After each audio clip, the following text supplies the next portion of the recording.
The SSA adds 2 new trucks to its fleet. Minimal disruption as some PSV operators were off the job for a second day. And coming up in sports, a strong Pride side ready to topple the Jags in the 4-day championship. Credible, balanced, committed. This is the CBC Evening News. Good evening, I'm Shane Jones, leading the news at 7. At Christmas time, households generate more garbage than usual. The gift wrap paper, boxes from purchases, and the result of thorough home cleaning. And just in time for that massive cleanup, the Sanitation Service Authority has 2 brand new trucks in its armory. I joined a team from the SSA late last night to get a first glimpse of the trucks at the Bridgetown port. It's almost midnight, a time when the Bridgetown port is usually asleep. But tonight is different. The Barbados government has promised, and now it has delivered. The port is preparing to receive the first 2 of 7 brand new garbage trucks. There was much work to be done clearing the way for the 2 new vehicles, as Minister of the Environment and National Beautification Trevor Prescott and Sanitation Service Authority Chairman Senator Rudy Grant anxiously anticipated their arrival. And then, around 12:15 a.m., the first of 2 Mitsubishi small refuse collection compactors made its appearance. The Japanese vehicles cost over $600,000 each. They are rear-loaded and fitted with Viper compactors. This government, for which I am a minister, we have spent 6 to 7 months in office, and here we are tonight, delivering the first 2 garbage trucks to the people of Barbados. Those were the words of a proud Minister Prescott. Now the trucks arrived a little later than was promised, and acknowledging there was some pushback because of it, Mr. Prescott says the delay was out of his hands. Simpson Motors is the agency that was responsible for the importation of these vehicles, and I'm satisfied that the information that was provided to us by Simpson Motors it was genuine information. They indicated they had a number of challenges. It's the first time that it has happened to them. Between the exporters, the manufacturers in Japan, and the transshipment to the United States of America. There were some problems in relation to tariff arrangements between Japan and the United States of America, and these caused a lot of challenges, and in some cases a delay. These 2 new trucks are said to be the size that can enter communities where some of the larger trucks cannot access. They will be followed by 5 large Mitsubishi compactors in the very near future, and Sanitation Service Authority Chairman Senator Rudy Grant gave Barbadians the commitment that the SSA will be working to facilitate their mandate of keeping Barbados clean. We are going to facilitate even further trucks coming. You would recognize that there are tenders. The tenders, in fact, will close on the 4th of January for additional equipment.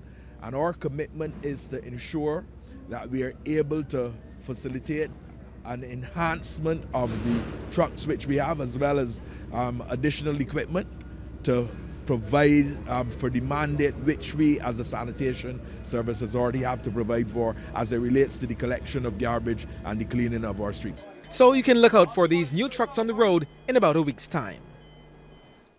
Some of the striking PSV operators returned to work this morning after yesterday's work stoppage. However, as our Rianne Phillips reports, there were some, especially in the north, who refused to work, but the disruption was minimal. The Constitution River Terminal was a hive of activity as ZR and minibus drivers and conductors returned to work plying their respective routes. And many of the commuters there were all smiles. Yesterday for me it was very, very annoying because I had my granddaughter with me to her to town, and then having to come here and not knowing that there would be no vans running and stuff like that, it affected me a lot. My granddaughter was very, very tired. And I'm happy to know that they're back on the road again. We always get a problem mostly with the other transportation, you know what I mean? But not with this. This will be always up to time and up to marks. So you can really depend on it. However, the situation was different up north. While the majority of PSV drivers and conductors may be back on the job, it is not business as usual here in the north. That's because more than half of them are still on strike. Those who stayed off the job are still uneasy with some of the regulations. With 2 or 3 reports and you are home for 6 months. 6 months. That means the system is putting us now to rob, thief, steal, commit crimes basically against our constitutional rights as human beings, as citizens of Barbados. For what? To try to read out the bad elements of the society. Yes, we admit that we have bad elements here, but Peter cannot pay for Paul and Paul pay for all. They're saying if you get 2 reports, you can get your license taken away for 6 months. Just for making an honest living, you're home now for 6 months, have no means to feed your family. It's a little ridiculous there too. Some operators say they are awaiting the outcome of next week's meeting with the Transport Authority to determine their next steps. Rianne Phillips, Cbc News. Thanks, Rianne. General Secretary of the Barbados Workers Union, Senator Tony Moore, has confirmed that retrenched workers from the Caribbean Broadcasting Corporation received their outstanding severance before the end of last year. She made the comment while defending the union's efforts to safeguard the rights of retrenched workers. And there is nothing that we have negotiated for that has not worked itself out as was intended in those negotiations. We even think of the CBC workers, where it was being put out there by some that the workers, quite wickedly, that the workers would not receive their severance as we negotiated for them in 2018. And those workers received their separation packages, their full separation packages, severance and severance-related compensation. And we had a similar situation for the Transport Board workers. Senator Moore adds that there is, however, one entity where they had some issues, but they should be resolved by this month. Are a number of workers, particularly I think of those in the BAMC, who have not received their severance, however, and that has nothing to do with the Barbados Workers Union negotiations. It has everything to do with the management's lapse in supplying the national insurance with the necessary information to have the calculations made and the payments paid out in time during 2018, so that those workers now will have to wait until January. The BAMC management only supplied the national insurance with the information less than 2 weeks ago. Central Bank Governor Cleviston Haynes will present the review of Barbados' economy for 2018 on Wednesday, January 30th. And with the Barbados Economic Recovery and Transformation or BERT program now well in motion, 2019 will no doubt be seen as the next key period for assessing its impact. We have with us this evening the president of the Barbados Economic Society, Shane Lowe, to give some perspective on the year that was in the economic life of Barbados and the year that lies ahead as efforts continue to put the country back on sound economic footing. Shane, good evening. Hi, good evening, Shane. Thank you for joining us tonight. Well, Shane, 2018 has been a big year. We had an election, we've had BERT, the IMF has been here, we've had retrenchments. What stands out for you most for 2018? A couple events stand out. June 1st to me was a particularly important date in Barbados' history. There was a decision to suspend both domestic and external debt payments, and there was also a decision to go to the IMF to seek financing for the BERT program. You've seen since then the foreign exchange reserves have recovered somewhat, actually recovered beyond the level that they started the year, and much of the fiscal consolidation that has come since has been in response to meeting some of the targets under the program. The other big event to me was the decision to converge both the domestic and the international business corporate tax rates. With domestic businesses now having lower tax rates, it means they have more money they can invest potentially. With the international businesses having to pay slightly higher rates, it means that we have to be more competitive globally on other factors other than just price now. So the recovery that you've seen, bring it into context, how do you grade that recovery? On the reserve side, in terms of protecting the dollar, I think pretty good. That was a major concern concern for many persons. In terms of economic growth, it's still quite slow, and that has continued from the first half of the year. And it's likely to continue into next year unless many of the key projects that have been identified come to fruition. Okay. So it's January 3rd. We're into 2019. What are some of the things we can, let me not say worry about, but we should look out for in 2019 that we should make sure we get on top of these things? And on the flip side, what are some of the positives we can look forward to in 2019? Right. There's unlikely to be any great tax relief, unfortunately, for Barbadians. A lot of that is because of having to meet those targets, those quarterly targets as set and agreed with the IMF. Those targets are important, and meeting them is very important because that's how we unlock the funding from the IMF and the other agencies.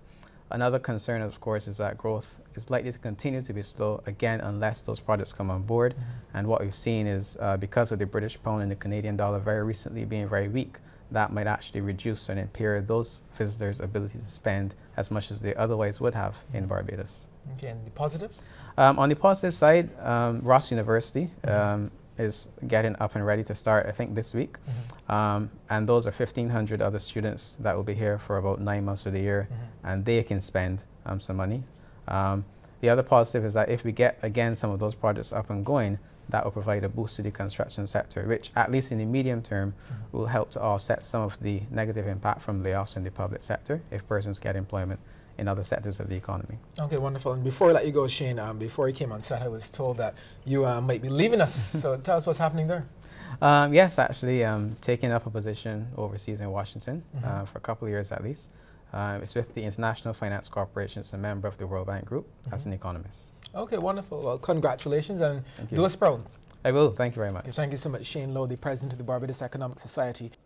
Police are probing an incident which saw a man being violently struck in the head with a piece of wood.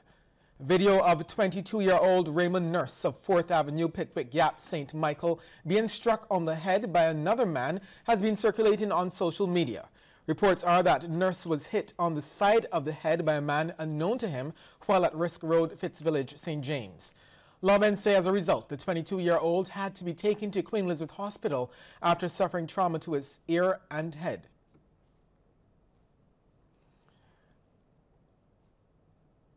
Police say the assailant then fled the scene. Nurse was treated at the scene by ambulance personnel and subsequently transported to hospital. Police in the Southern Division are trying to locate two people. No reason has been given as to why, but lawmen say they want to find 33-year-old Justin Ramel Belgrave, whose last known address is Harmony Hall, Christchurch. They're asking him to contact the Hastings Police Station at 430-7210 or 430-7608. They're also asking Julian Phillips of Salters Tenantry, Haggard Hall, St. Michael to call 418-2631. Before we move on, let me just make a correction to this story. The first Barbados Sanitation Service Authority story, those two trucks that came in last night, there were a combined total of $600,000. Well, 4 in every 10 women in Barbados have been diagnosed with endometriosis, but there's no specialized center to try to treat the condition, which can vary in stages from mild at stage 1 to severe at stage 4. There's, however, a push on now to set up a center here in Barbados. That's according to Dr. John Barker, who was a guest on CBC TV8's Morning Barbados. What it is a multidisciplinary team consisting of doctors from different disciplines. Sometimes it can have psychologists as well too, because most women with endometriosis, some of them might need a bit of counseling because it's a very depressing disorder. Some people might actually have psychological issues because of the endometriosis. Some people might not actually take them serious because of the pain that they get in, and it actually plays on them as well too, especially if you're having problems getting pregnant as well too. Sometimes you might feel like you're a failure and stuff, but it's not actual fault of the patient themselves, it's just the disorder. Dr. Barker says endometriosis is not normally caught early, but like many other medical conditions, early detection is best. If you talk to women, you will find that before they were actually diagnosed, they had like a 10-15 year span before they were diagnosed. So the issue now would be early diagnosis and actually early education of the women. Education too. And as long as you are educated in terms of disorder, you would present earlier, you would get diagnosed earlier, you would have a wider range of treatment options. Okay. And the thing is like in terms of all the medical the medical management, in terms of pain relief, all of them are basically the same. So no matter what we put you on, they are all the same in terms of the benefit.